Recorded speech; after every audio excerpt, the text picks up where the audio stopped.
Hello दोस्तों, नमस्कार। विजय classes में आपका स्वागत है। आज मैं आपको बताने जा रहा हूँ फोटोशॉप में एक्शन के बारे में, जो काम को काफ़ी आसान बनाता है।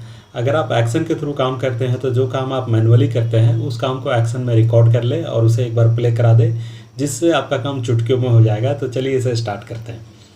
तो मेरे पास है फोटोग्राफ, ये जो पासपोर्ट फोटोग्राफ है। मेरा रिक्वायरमेंट है कि मैं ये सभी के बैकग्राउंड को चेंज करूँ, और अगर मैनुअली मैं चेंज करना चाहूँ तो काफ़ी वक्त लगेगा। और वैसे भी आप फोटोशॉप में एक फ़ोटो को कटिंग करते हैं तो उसमें काफ़ी वक्त लग जाता है। तो मैं एक शॉर्टकट तरीका बताने वाला हूँ जिससे फ़ोटो की कटिंग आसानी से हो जाएगी और आप उसे उसके बैकग्राउंड को और मल्टीपल फ़ोटो पे उसे अप्लाई भी कर सकते हैं। तो चलिए देखते हैं। इसके लिए आप एडोब फोटोशॉप के किसी भी वर्जन को खोल लें।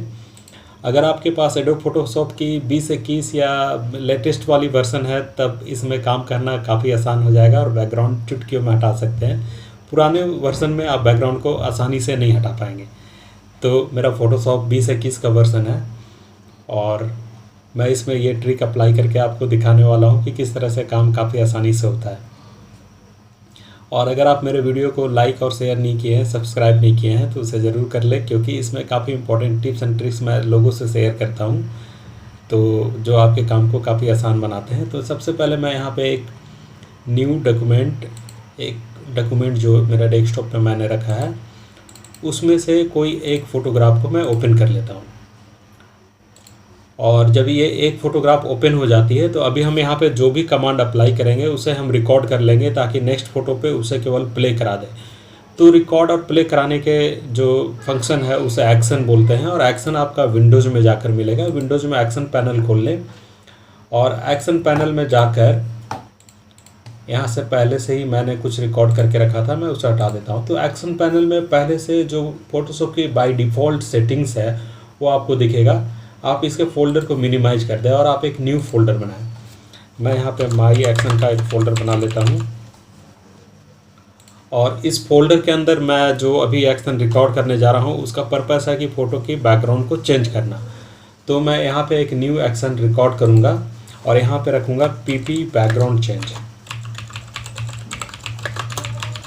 अब ये जो फ़ोटो के बैकग्राउंड को चेंज करने का कमांड मैंने बनाया है उसके लिए एक एक्शन के लिए शॉर्टकट की भी डिफाइन कर लेते हैं कि अगर मैं कीबोर्ड में F2 दबाऊं तो ऑटोमेटिक ये फंक्शन रन कर जाए।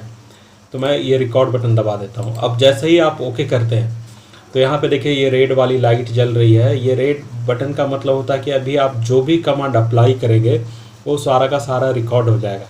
और उसमें ध्यान में रखने वाली बात है कि कीबोर्ड से जो नेविगेशन की होता है लेफ़्ट राइट अप डाउन, आप इसे रिकॉर्ड नहीं कर सकते हैं। इसे आप इग्नोर करके चले। अगर किसी चीज़ को मूव करना है तो माउस से मूव करें, कीबोर्ड के एरो की से किसी चीज़ को मूव ना करें।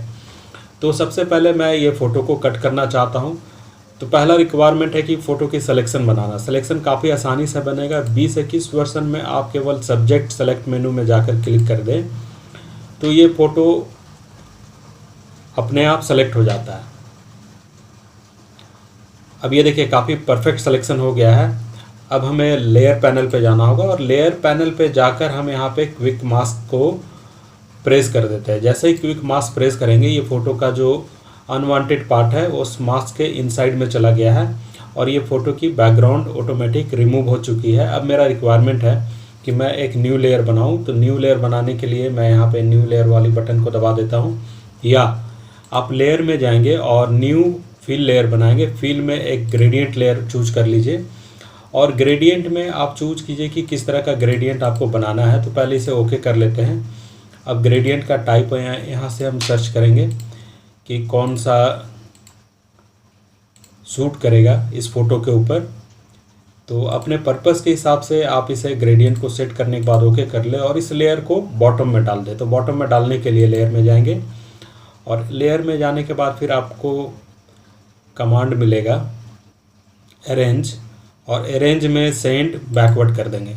बस ये फ़ोटो की कटिंग हो चुकी है और अब ये मैंने रिकॉर्ड भी कर लिया। सारा पर्पस पूरा हो गया है। अब इसे स्टॉप कर देते हैं रिकॉर्डिंग को। रिकॉर्डिंग स्टॉप हो गया है, यानी कि अभी जो हमने किया फ़ोटो की बीजी को मैंने चेंज किया है। बीजी एक नया क्रिएट किया है, उसमें ग्रेडियंट को डाला और ये जो प्रॉपर एकदम परफेक्ट ढंग से ये फ़ोटो की कटिंग हुई है।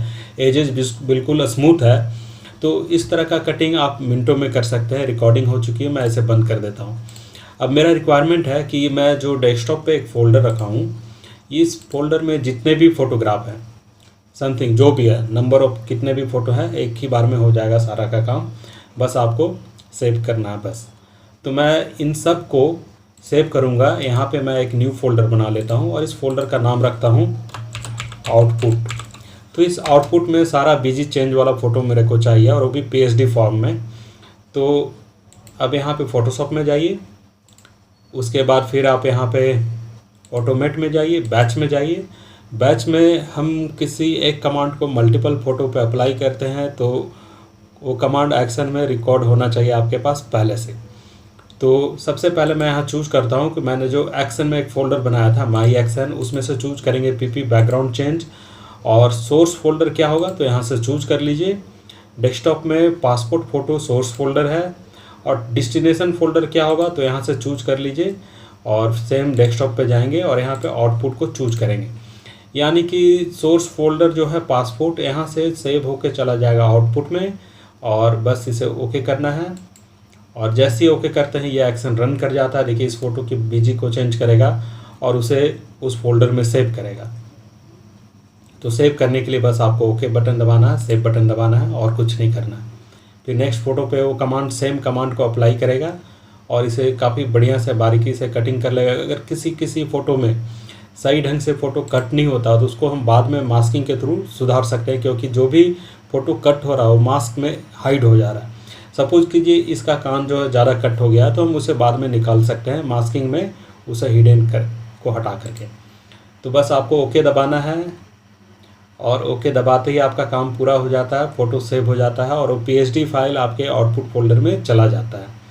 तो मैं यहाँ पे देखिए ओके बटन पे प्रेस कर रहा हूँ, तब हमारा एक्शन रन कंप्लीट हो गया है। देखिए अभी कुछ भी प्रोसेस नहीं हो रहा। तब हम यहाँ पे जाकर आउटपुट को चेक करते हैं।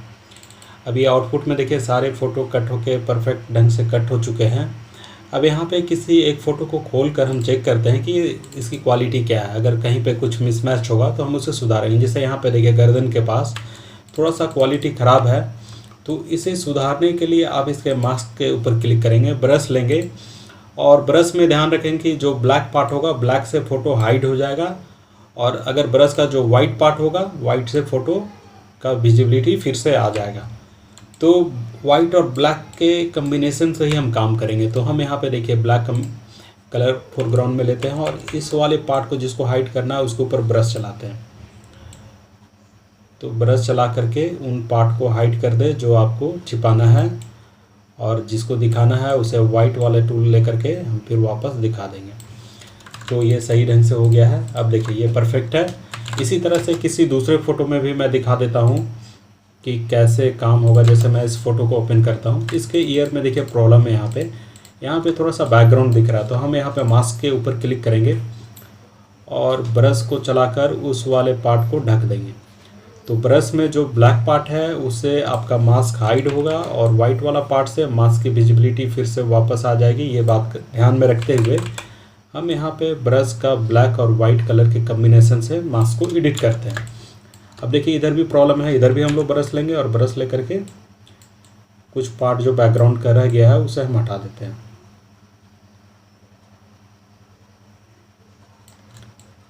अब ईयर का कुछ पार्ट कट चुका था, इसे वापस लाना है तो फिर मास्क का वाइट कलर लेते हैं और वाइट कलर से ईयर के पार्ट को हम वापस लेके आ जाते हैं।